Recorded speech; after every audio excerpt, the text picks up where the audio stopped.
یہ کہہ رہے ہیں کسی نے یہ کہا کہ بخاری شریف میں سانگ میوزک کو حلال قرار دیا ہے. ایسا نہیں ہے. بخاری میں جو غنا کا لفظ ہے نا، تغنی کا اطلاق گانے پر بھی ہوتا ہے اور کسی بھی چیز کو ترنم سے پڑھنے پر بھی ہوتا ہے.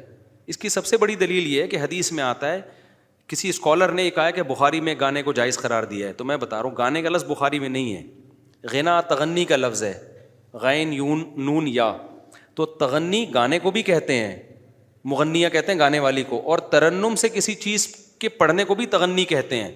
خوبصورت آواز میں پڑھنے کو بھی تغنی کہتے ہیں. اس کی دلیل سے صحیح حدیث ہے جس میں نبی صلی اللہ علیہ وسلم نے فرمایا من لم یتغن بالقرآن فلیس منا، جو قرآن میں تغنی نہیں کرتا وہ ہم میں سے نہیں ہے. تو کیا قرآن گانے کے اسٹائل میں پڑھا جائے گا؟ ظاہر ہے یہاں پر یہ کہ جو قرآن کو خوبصورت آواز میں نہیں پڑھتا وہ ہم میں سے نہیں ہے. تو ترنم کے ساتھ اشعار پڑھنا یا ترنم کے ساتھ اچھی خوبصورت آواز سے ایک لے میں اور سر میں کوئی چیز پڑھنا وہ بھی تغنی کہلاتا ہے. باقی گانا بالکل ایک ڈفرینٹ چیز ہے.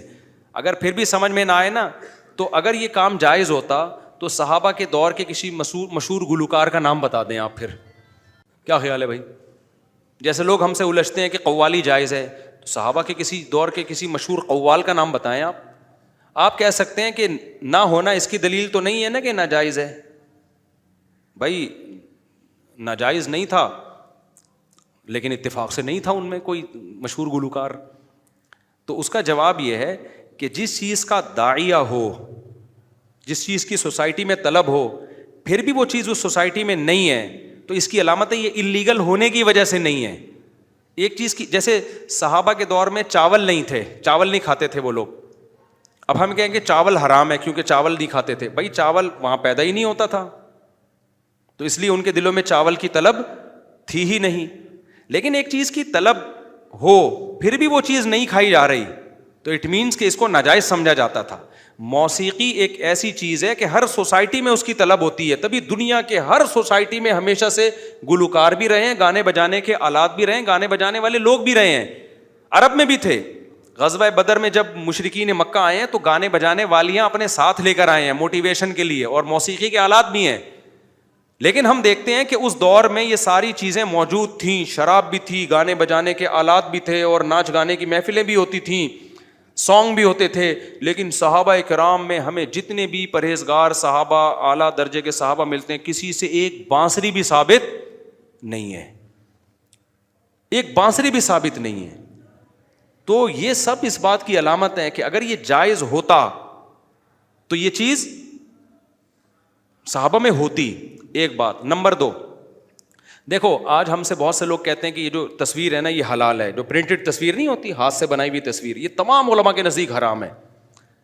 اس کی جہاں بہت سارے دلائل دیے جاتے ہیں، ایک بڑی دلیل یہ بھی ہے کہ اگر تصویر کی اسلام میں کوئی گنجائش ہوتی تو سید الانبیاء محمد صلی اللہ علیہ وسلم کی صحابہ کرام تصویریں بناتے. اس پہ لوگ کہتے ہیں بھائی نہیں بنائی، یہ اس کی علامت تھوڑی ہے کہ ناجائز ہے، ویسے ہی نہیں بنائی ہوگی. نہ نہ نہ نہ، اس دور میں تصویر سازی کا فن عروج پہ تھا. لوگ جس سے محبت کرتے تھے اس کی یادگاریں میں تصویریں بنا کے رکھا کرتے تھے. اس کے باوجود بھی صحابہ نبی سے عشق جیسی محبت کرتے تھے، پھر بھی نہیں بنا رہے. اس کا مطلب پابندی تھی. تو اگر تصویر کے حرام ہونے پر کوئی بھی حدیث نہ ہوتی، صحابہ کا یہ عمل ہی اس بات کی دلیل تھی کہ اسلام میں تصویر سازی حرام ہے. سمجھ رہے ہو کہ نہیں سمجھ رہے؟ حرام ہے یہ کیونکہ ایک چیز کا داعیہ موجود ہے، پھر بھی نہیں لوگ اس کو استعمال کر رہے. تو موسیقی، ایک صاحب مجھے کہنے لگے کہ یار اسلام تو دین فطرت ہے، تو دنیا کی ہر قوم میں موسیقی کا رواج ہمیشہ سے رہا ہے، آج بھی ہے. ہر قوم میں موسیقی اور گانے بجانے ہیں تو آج بھی ہے. تو اسلام نے صحابہ میں ہمیں یہ چیزیں کیوں نہیں ملتی ہیں؟ تو یہ فطرت کے خلاف کیوں جا رہا ہے اسلام؟ میں نے کہا دیکھو یہ خود اس بات کی علامت ہے کہ اسلام میں موسیقی جائز نہیں ہے. اگر جائز ہوتی تو ساری دنیا میں تھی، صحابہ میں نہیں تھی. ایک آدھ جو چیزیں ملتی ہیں نا، ایک مغنیہ کہیں سے کوئی نکال کے لائے ہیں ٹھیک ہے نا، تو وہاں ظاہر ہے وہ میں نے بتایا کہ مغنیہ کا لفظ کیا ہے، وہ مبہم لفظ ہے. اس کا اطلاق ترنم سے کسی چیز کو پڑھنے پر بھی ہوتا ہے، گانے پر بھی ہوتا ہے. تو وہ معنی بیان کرو نا جو رائج تھا اس زمانے میں، تو کہیں بھی نہیں ملتا ہمیں. اور صدیوں تک امت کے علماء صلحاء ہمیشہ اس چیز سے اوائڈ کرتے آئے ہیں. یہ تو صوفیوں نے بعد میں قوالیاں شروع کر دی، جا کے اس کو کرنا شروع کر دیا.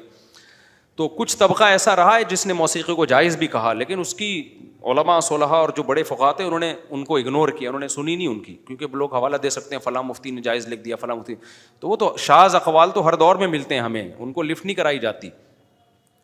تو ہاں کچھ موسیقی کی اقسام ایسی ہیں جن کی گنجائش ہے. جنگ کے موقع پر دف بجانا, اس کو اگر آپ موسیقی کہتے ہو, یا شادی بیاہ کے موقع پہ دف بجانا, وہ کچھ شرائط کے ساتھ جائز ہے.